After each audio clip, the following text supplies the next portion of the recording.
instructor. I was so certain you were sound asleep. What can I say? I can nod off and back on again in the blink of an eye. It's what I do.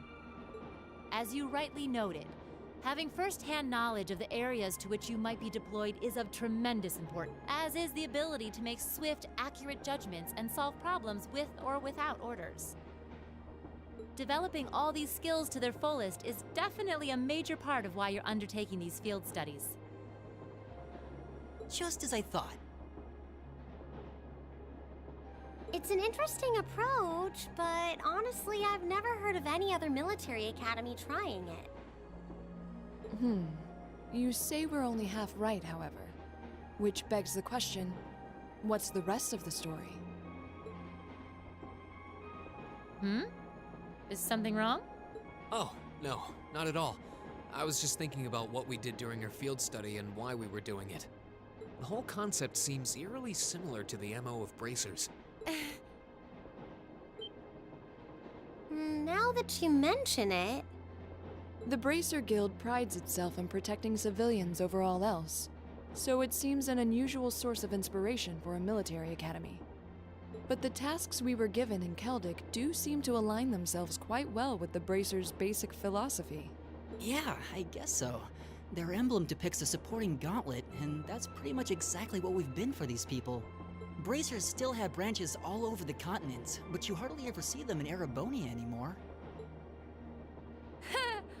Well, you got me. Which means...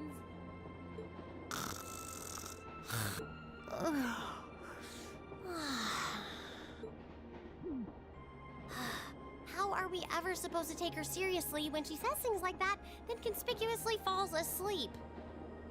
Well, whether or not we did in fact get her, it still seems like bracers are somehow related to our activities here. Not that Instructor Sarah is likely to come clean about our involvement anytime soon. I suppose until she does, all we can do is prepare ourselves in body and mind for our next field study. Yeah.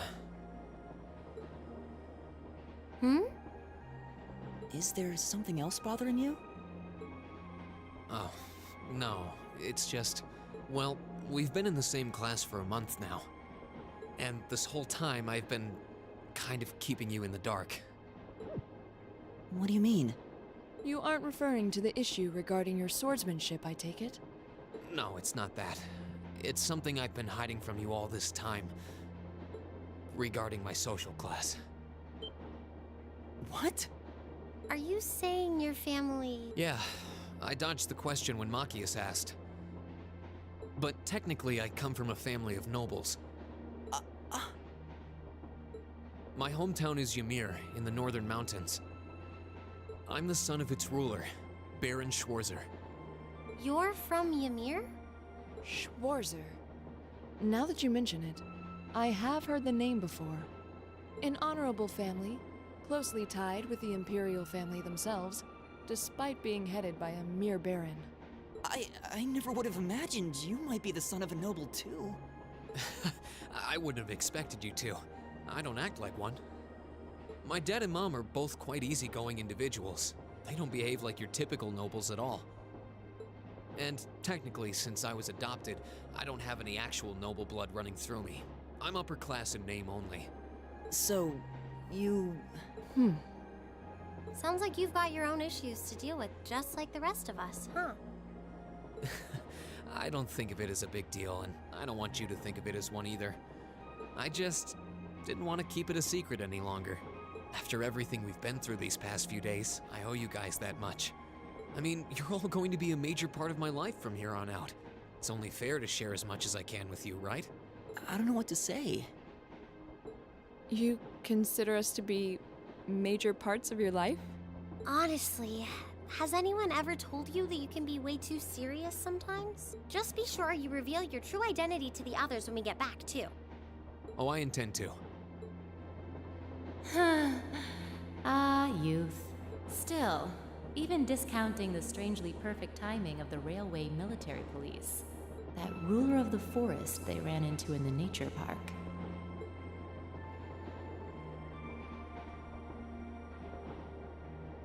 seems to be a harbinger of something big happening behind the scenes.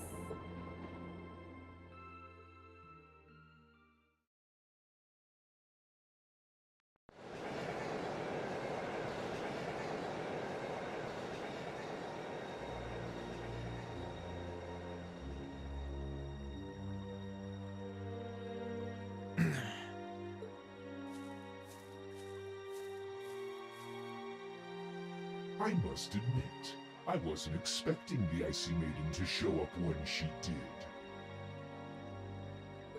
We may need to adjust our plans to compensate for this interference. That won't be necessary. This was not a significant setback. If anything, it provided an unexpected bonus, giving us a valuable glimpse into the means through which the RMP and Intelligence Division coordinate their efforts. With both organizations posing sizable threats to our operation, that information alone makes this all worthwhile. A valid point. Should we proceed as planned, then? Of course. The tyrant must yet face the merciless hammer of judgment.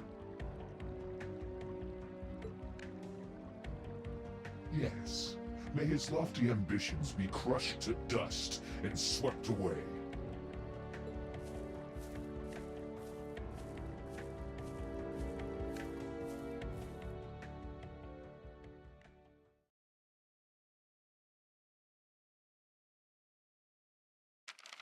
Ooh, you're moving up in the world. I've got a little reward here for you. Drinks are on me someday. Good showing, everyone.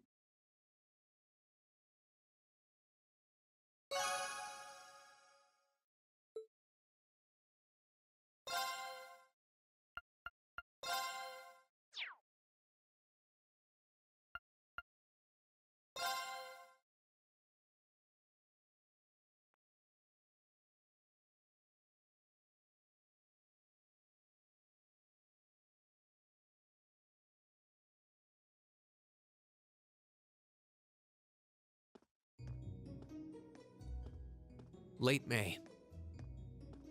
The lino flowers that painted Trista's spring fields had faded, replaced by lush greenery and a refreshing breeze. With the trials of last month's field study behind us, we found ourselves caught up once more in the bustle of school life.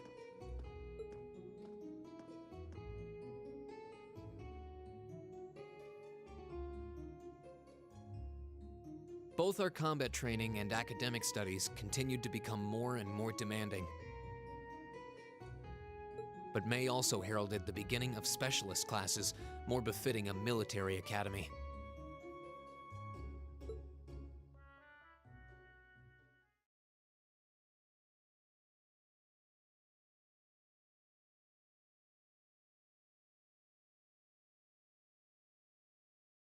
The Orbital Revolution 50 years ago changed the way wars were fought forever.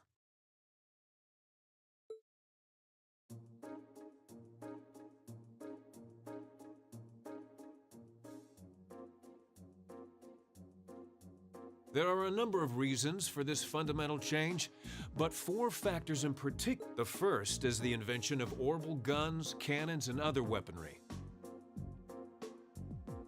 The increased accuracy of these weapons, as well as their ease of maintenance and manufacture, instantly rendered all other firearms obsolete. The second factor is the associated mechanization of the military. Orbital technology led to the formation of armored divisions made up of tanks and armored cars. The impact this new kind of tactical unit had on the battlefield, with its enhanced offense, defense, and mobility, cannot be overstated.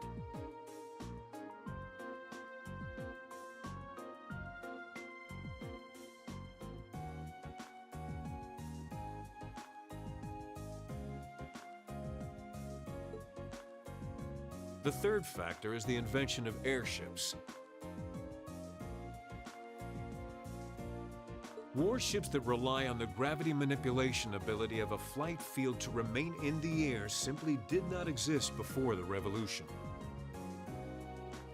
The sudden addition of a whole new dimension to war, the sky, made countless new strategies viable that were previously unimaginable. And the last factor is the creation of an entirely new practical science, which may be the biggest, most important change of all. Without orbital technology, such a concept would scarcely even have been conceivable, but now we'd be virtually crippled without it.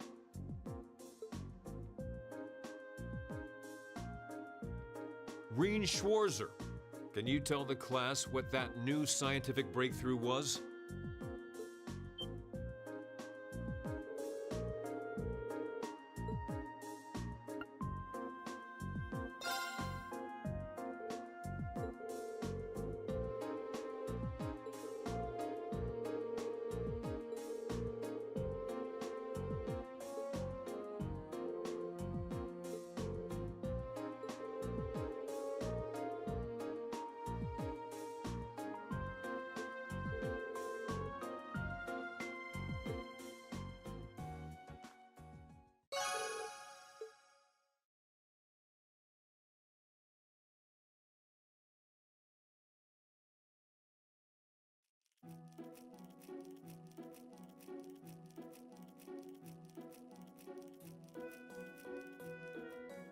Why did Lady Laura have to be placed in a class like that?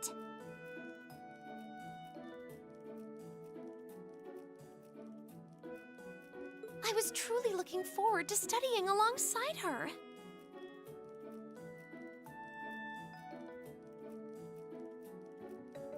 Is that girl next to her not the one who scored the highest on the entrance exam? I believe so, though I also hear she's a mere commoner.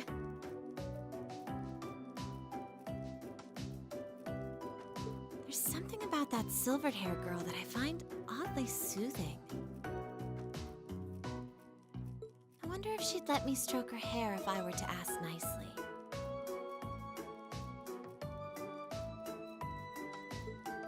That's quite enough idle chatter. We are members of Class 1. We are above such droll behavior. As well, we cannot allow ourselves to be bettered by that rabble, even in something as insignificant as the culinary arts. Of course not. I'm so accustomed to our chef doing all of the cooking, however, that I must admit I'm finding this all rather challenging. Could they make it a little less obvious they're talking about us? I mean, seriously. It stands to reason they'd be curious about our class. It's hard to blame them for that, at least.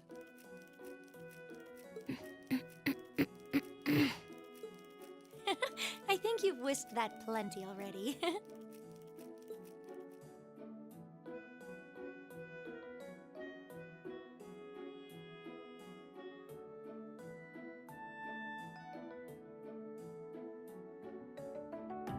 I feel like I'm finally getting the hang of using an orbital computer. Likewise. I was lost at first, but it's slowly beginning to make more sense. Well, it is cutting-edge technology here in Erebonia, so I think most people are confused until they've gotten used to it. Machias and Eustace both picked it up surprisingly quickly, though. Yeah, but academics are their thing. And I'm pretty sure Machias has been interested in computers for a while, too. Eustace also seems to get the hang of things far quicker than most people, even if he's not interested in them at all. Which probably just adds insult to injury for Machias. I'll bet. I hear they were really butting heads during last month's field study. They were. At one point, things almost took a violent turn. We were able to hold them back, but I don't think we could have kept them under control for long if Instructor Sarah... We really need to do something about them, but I have no idea what. I don't either, but you're right. This has gone on for way too... Reen Schwarzer. Huh?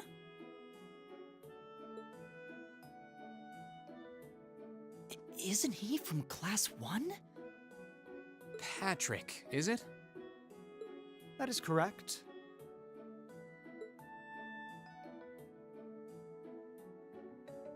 My full name is Patrick T. Higharms. I don't believe I need to say anything more than that. What? So, you're from the Higharms family. Are they prestigious? About as prestigious as they come. The Higharmses are one of the 4 great houses. Though they're slightly lower in rank than the Albareas. I'm sorry. I meant no offense. It doesn't matter. I didn't come here to talk to commoners or foreigners. I came to bring gladsome tidings to you, Reen Schwarzer. I am generously extending you welcome to make use of the accommodations on the 3rd floor of the Student Union building. You mean... The 3rd floor? That's where the Nobles Salon is, right? Your father may be a mere baron, but that still makes you a noble. And though you've had the misfortune of sharing a class with this riffraff, I have decided to use my good name as a member of the Higharms family to afford you the privilege of joining us. I do hope you appreciate it. Well... How can I turn him down politely? This hardly strikes me as the best place to be recruiting new members.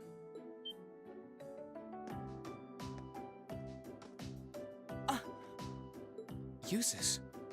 Eustace Albarea? I wasn't aware the 3rd son of the Higharms family counted playing factions among his hobbies. If you wished for company in the salon, should you not have come to me first? You? You've been invited countless times. You simply choose not to come. Despite there being no shortage of second years practically begging for your company. I have no interest. Suit yourself then.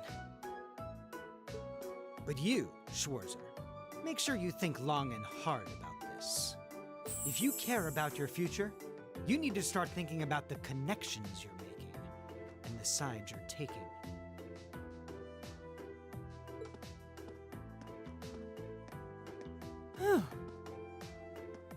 He's certainly not shy.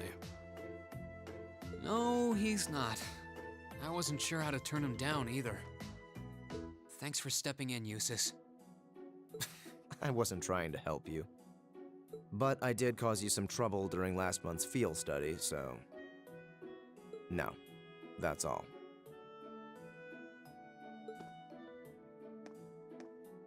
Last month's field study? Is he... Yeah, I think he means the run-in we had with the provincial army. Ah, so he feels partially responsible for his family's actions then. He must have been looking for a way to apologize to you.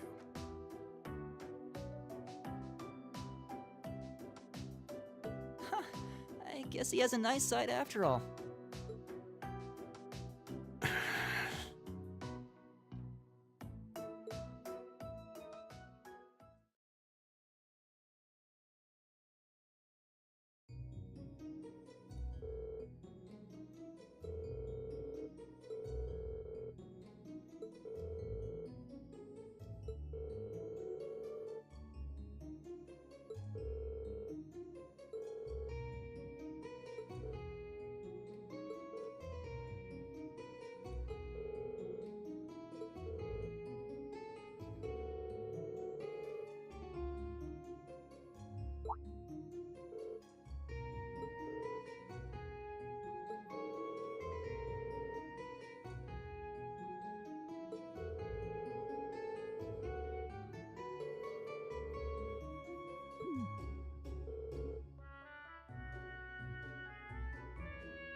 All rise.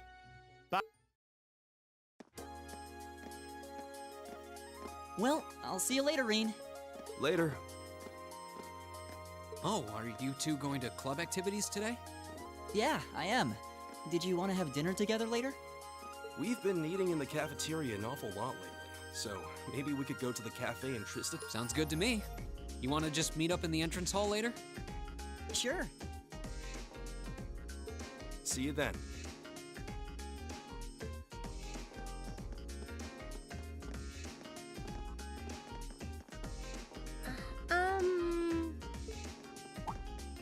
Oh, hi, Elisa.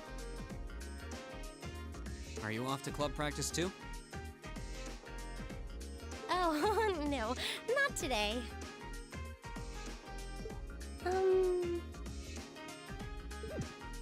What is it? Is there something you wanted to ask me? It's nothing. I'll see you later. There is one question I'd like to ask, though. Did you do something else to upset her? Not that I'm aware of. Although, I suppose it's possible I did something wrong without even realizing it. Knowing her. I was speaking in jest, I assure you. Are you planning on going into the old schoolhouse again tomorrow? Yeah. The principal did ask me to keep an eye on it, so I thought I'd make time for a quick look inside. All right. Please let me know when you're planning to begin the expedition, if you would. I have club activities tomorrow, but as far as I'm concerned, the old schoolhouse takes priority. Thanks. I'll let you know. Excellent. I'll see you tomorrow then.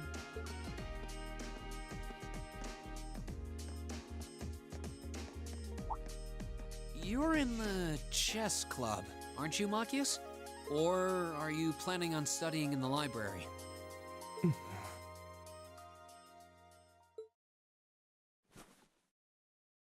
Since when was it any of your business what I choose to do after class? No, I just...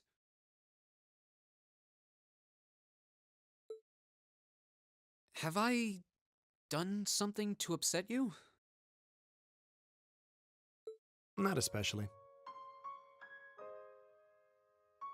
It's actually my fault for being deceived so easily in the first place.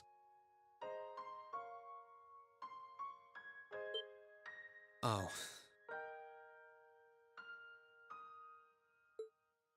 Let's just say I haven't got a drop of noble blood in my veins. So I guess we're all in equal standing here.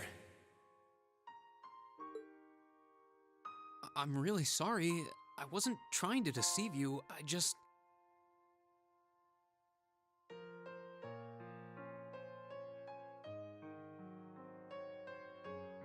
Save your breath.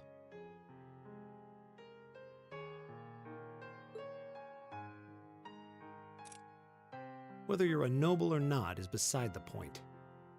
The bottom line is you lied to me, and I simply cannot trust those who lie. That's all there is to it.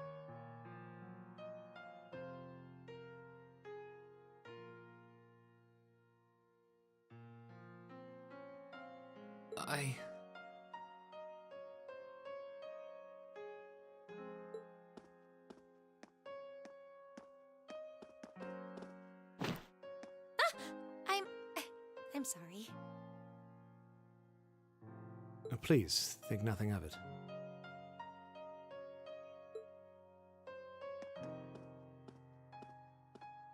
Oh, am I... Oh, no, not at all. Did you need something? I accidentally left one of my textbooks in my desk, so I came back to fetch it.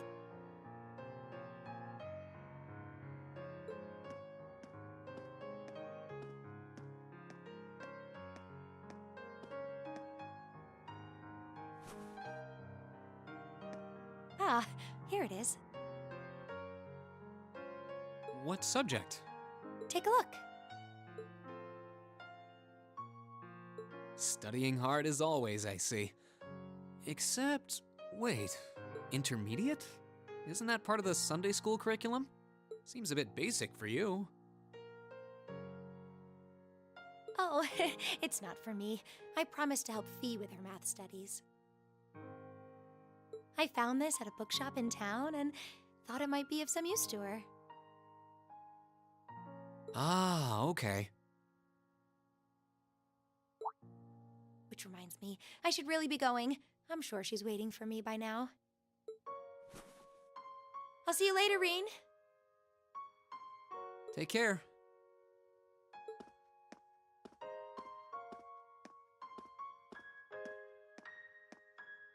And don't worry. Huh? I'm sure Machias doesn't hate you or anything.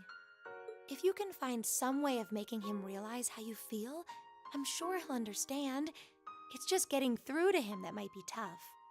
Yeah.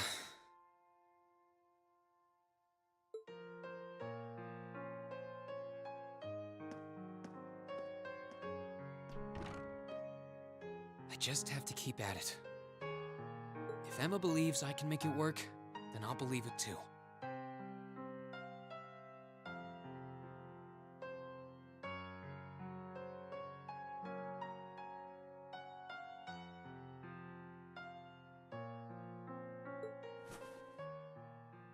I should probably also get going. Maybe I'll wander around the academy grounds for a while before returning to the dorm.